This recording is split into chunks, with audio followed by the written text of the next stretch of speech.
Olá pessoal, eu sou a professora Cíntia. Vamos para mais um vídeo de correção. Nesse vídeo aqui a gente vai corrigir as semanas 5 e 6 do PET de Matemática do primeiro ano, volume 2, nesse ano de 2021. Se inscreva aqui no canal, deixa um like, se tiver alguma dúvida poste aí nos comentários.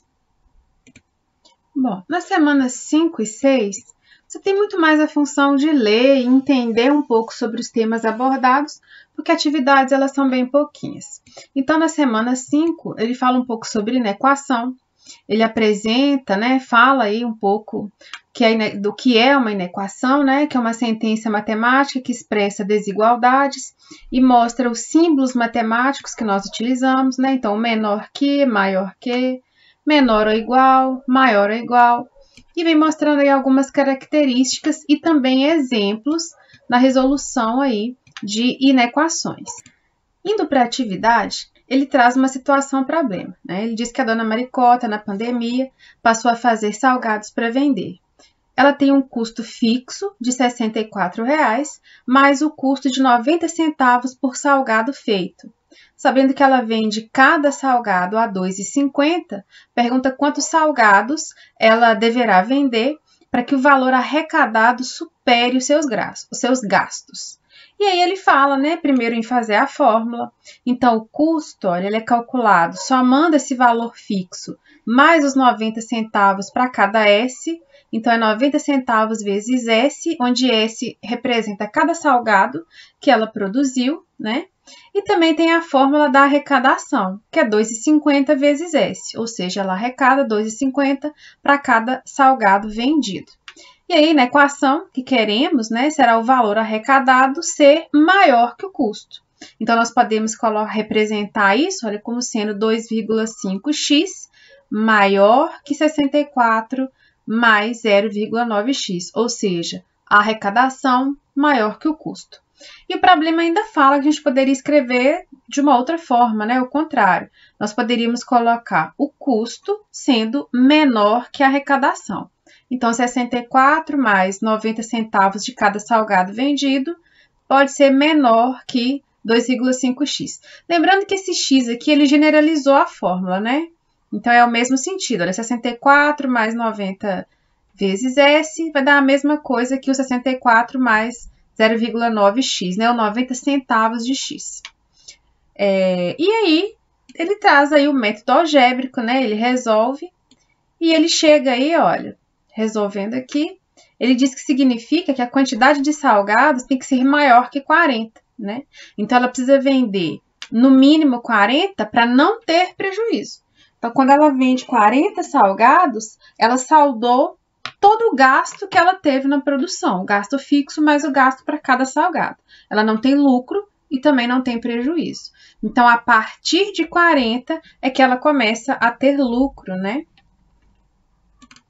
A questão ainda mostra o gráfico, que diz que ainda é possível observar os valores menores que 40 são negativos, portanto, seria prejuízo.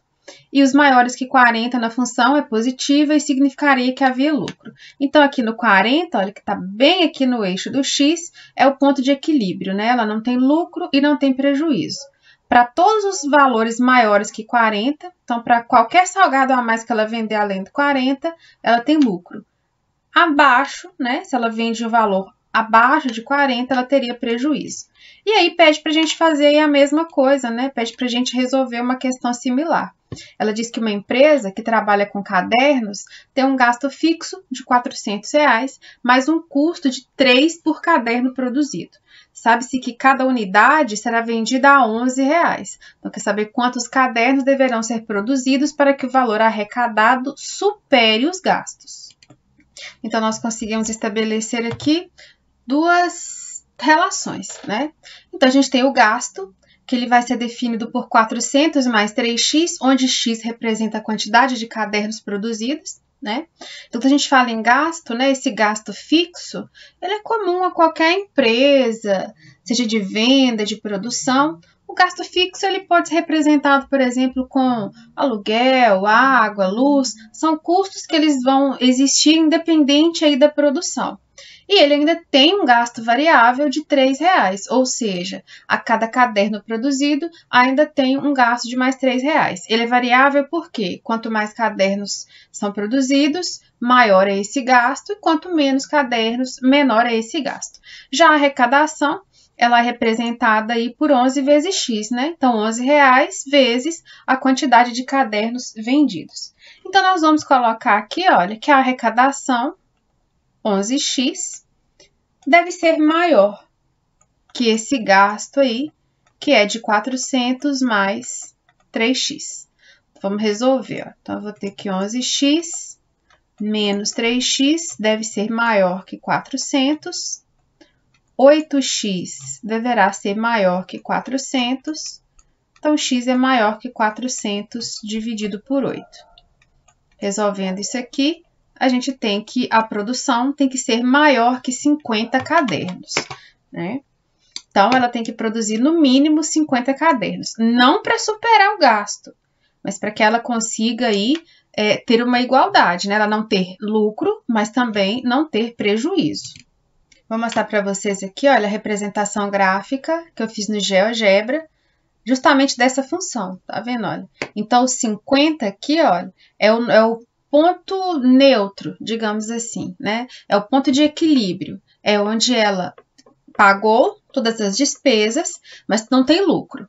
Então, para todos os valores acima de 50, né, essa empresa começa a ter lucro. Se ela vendeu 51 cadernos, ela já começa a ter lucro.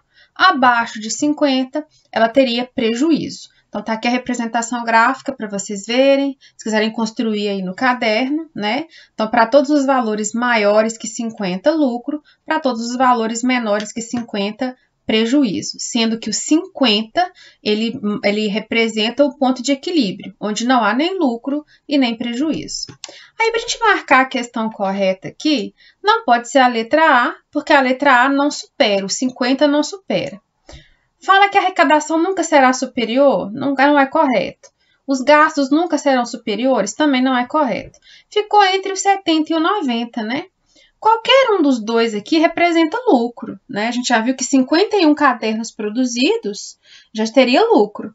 Então, eu teria colocado aqui a partir de qual valor supera. Eu teria colocado, por exemplo, 51. Mas a gente pode marcar aqui o 70, né? É o mais próximo. Então, 70, por exemplo, já representa superior ao gasto. O 90, naturalmente, também, né? Mas fica aí a questão. Então, eu coloquei aqui uma resposta que eu acho que talvez seja um pouco mais adequada, mas você pode colocar essa observação aí no seu caderno, né? No seu PET. Só uma observação, né? Então, a partir da produção de 51 cadernos, a arrecadação ela já supera os gastos. E isso aqui encerra a semana 5. Então, é muito curtinho, é bem pequenininho. A gente já vai partir para a semana 6 nesse vídeo mesmo. Aí, na semana 6, pessoal, o PET vai introduzir o que é a função do segundo grau, né? Também conhecida como função quadrática. E ele vai só a título de reconhecimento, que a gente não tem muitas contas, nada para fazer. Mas ele traz, né, uma breve apresentação, diz que a função quadrática ou polinomial do segundo grau é dada pela lei de formação f de x igual a x ao quadrado mais bx mais c, onde os números a, b e c são números reais, né, são os coeficientes, e a é diferente de zero. Então, nós temos aí, por exemplo, a função s igual a menos 0,004t ao quadrado, mais 1,04t, menos 0,7. Então, perceba que uma função, o grau dela, ele vai ser definido pelo seu maior expoente da incógnita, né? Então, eu tenho o t e o t ao quadrado. Como o maior expoente é o t ao quadrado, essa é uma equação do segundo grau. Ele traz mais alguns exemplos, né? Fala de algumas aí, situações em que a função polinomial do segundo grau vai ser utilizada. E vem como uma atividade que o objetivo é a gente identificar quais são as funções polinomiais do segundo grau. Tá? Então, nós vamos fazer aí essa identificação. Eu vou marcar, eu vou destacar aquelas que forem do segundo grau. Então, começando aí pela primeira, olha, y é igual a 3x mais x ao quadrado mais 3. Essa é uma equação polinomial do segundo grau. Então, eu vou aqui marcá-la. Você pode, né, escrever na forma correta, na forma mais adequada. Eu posso organizar ela aqui, ó, e escrever ela como sendo y igual a x ao quadrado mais 3x mais 3. É a mesma coisa, mas aqui ela tá na ordem que a gente costuma ver aí, né? Aí, na sequência, a gente tem uma aqui embaixo, olha, que é essa S igual a 3t menos 7t ao quadrado mais 987. Também é uma equação polinomial do segundo grau. A gente pode escrever ela aqui, olha, como sendo S igual a menos 7t ao quadrado mais 3t mais... Deixa eu colocar esse t mais bonitinho aqui, né? Mais o 987. E se aqui escrever nessa fórmula não é obrigatório, né? Só para a gente identificar melhor aí essas funções. Aí depois nós temos aí o y igual a 5 mais 0,002x ao quadrado. Também é uma equação polinomial do segundo grau. Ela não está completinha, né? Mas ela também é uma equação do segundo grau. Dá para a gente escrever ela, colocar numa forma mais... né, na ordem correta. Então, a gente teria 0,002x ao quadrado mais 5x, uma função polinomial do segundo grau. Aí, depois a gente tem embaixo aqui, olha, y igual a 4x à quarta mais 3x à terceira mais 2x ao quadrado.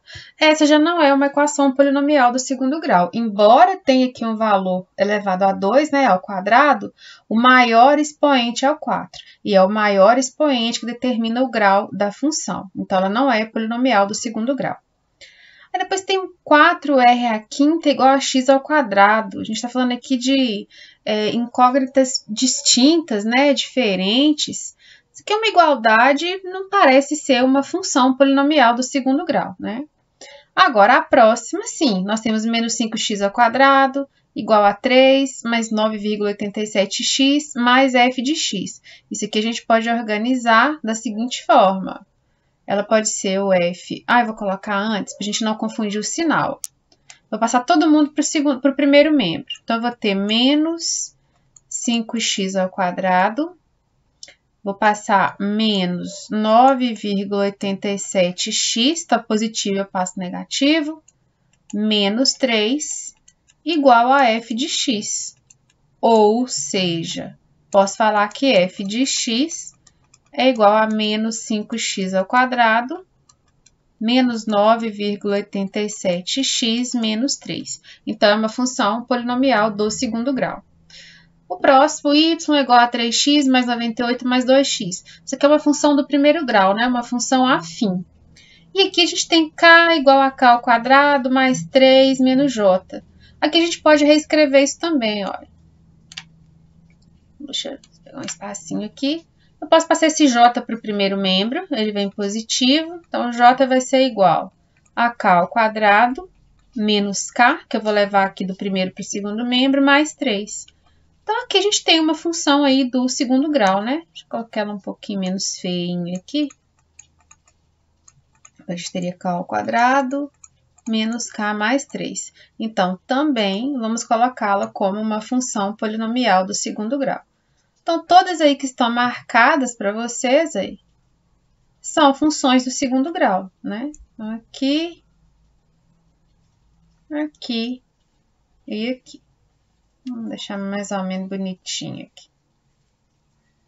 É isso. Essa atividade aí da semana 6.